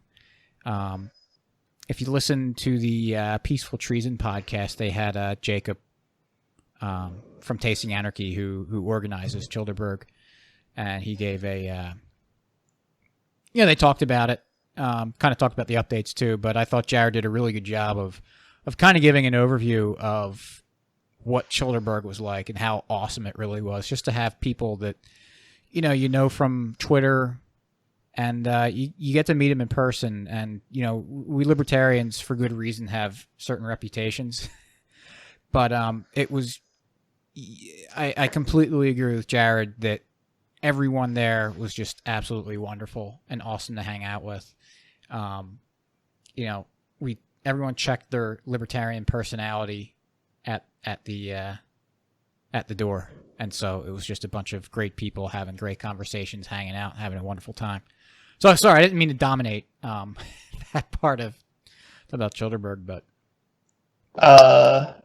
you shouldn't worry about dominating, because I talked like 80% of this episode. Well, that's good. But You make it easy for us. That's why we brought you on the show. Yeah.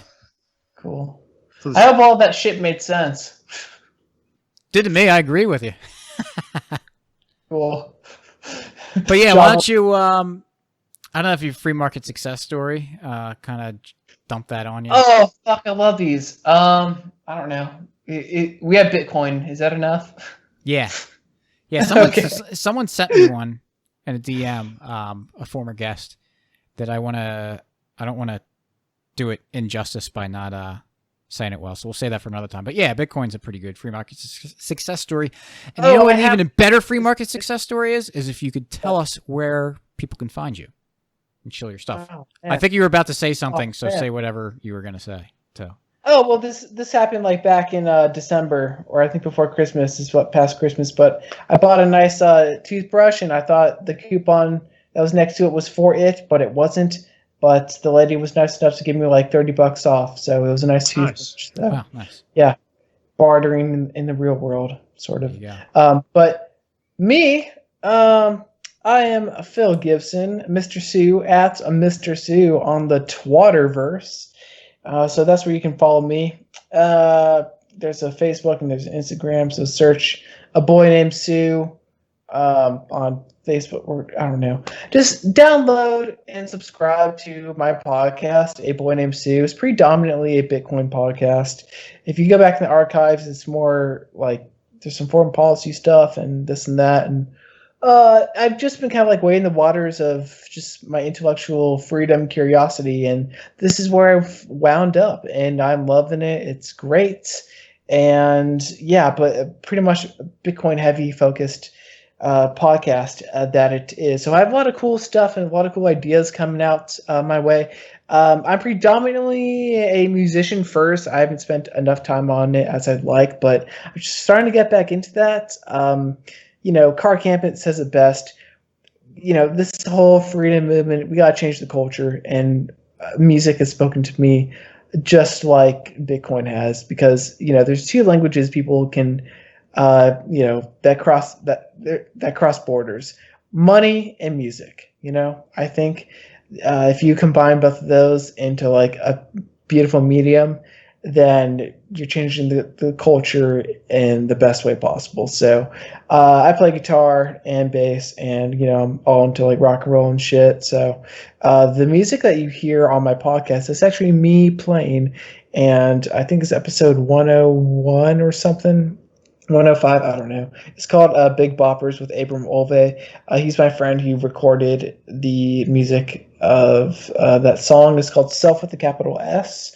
You can hear that full song at the end of that episode, or you can even download that song for free at pgibbs.io/music. Pgibbs.io is my website. Pgibbs for Phil Gibson.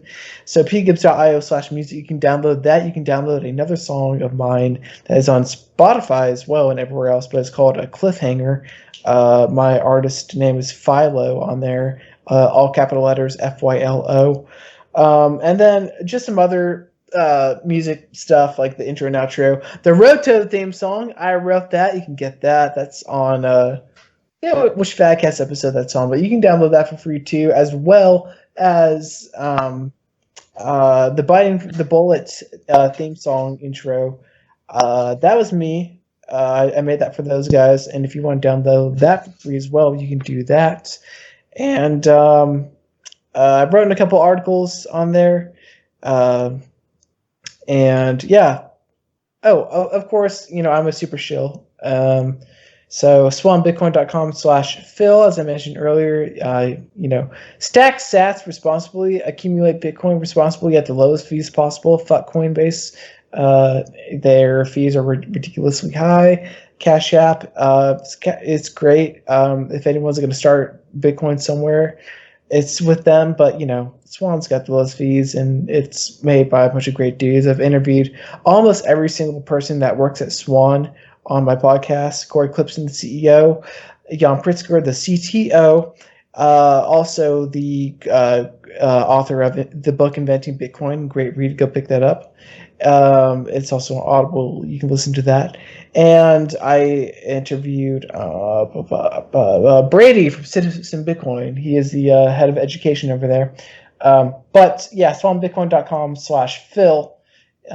Sign up there, and you get $10 worth of Bitcoin thrown your way, and I get a kickback with that. And you can also go to pgibbs.io/donate, and that's the shameless. My cash tag is there if you want to send me some dirty, filthy fiat on Cash App, or my PayPal's on there too, I guess. But I've yet to come up with some cool like tippin.me lightning kind of service and whatnot.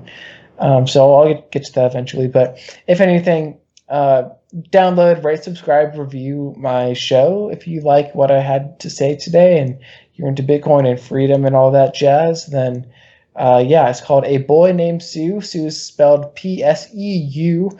A Boy Named Pseu. The artwork done by that was made by the fabulous Dino Files. Dino, he did that when it was on his network. We're still great dudes, and he's still a great dude, still good friends. Looking forward to seeing him at Choderberg. So he did the artwork for that. So shout out to him. But download the show A Boy Named Pseu on everywhere you listen to podcasts. So subscribe to it, rate it 5 stars, and leave a nice review because that goes a long way. And or you can just completely think it's a piece of shit and not listen. But if you think that, maybe your friend will think otherwise. So share it with them because value is subjective, as we all know, as the good Austrians as we are. Shill over.